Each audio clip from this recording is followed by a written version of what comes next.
ছোটবেলার মতো ক্লাসে পড়ানোর সময় হাত তুলতে বলে, কে কে পড়া পারবে? তো আজকে বলো, হাত তোলো, কে কে চিকেন খেতে ভালোবাসো বা মুখরোচক খাবার।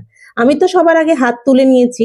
সেজন্য আমি আজকে মুখরোচক খাবার বানাবো চিকেন কাটলেট। চিকেন কাটলেট বানাতে আমি কিছু বোনলেস চিকেন নিয়েছি। এর মধ্যে একে একে কয়েক কোয়া আদা, রসুন, কাঁচা লঙ্কা, 1 চামচ ব্রেড ক্রাম্ব ও লেবুর রস দিয়ে ভালোভাবে মিক্সিতে পেস্ট করে নিয়েছি।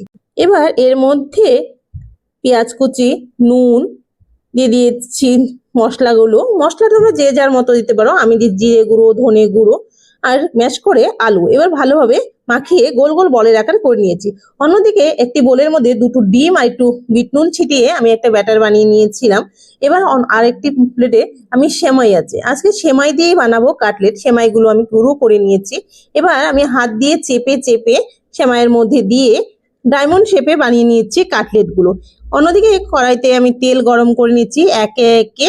এবার কাটলেট গুলো ভেজে নিলেই তৈরি হয়ে যাবে আমার চিকেন কাটলেট।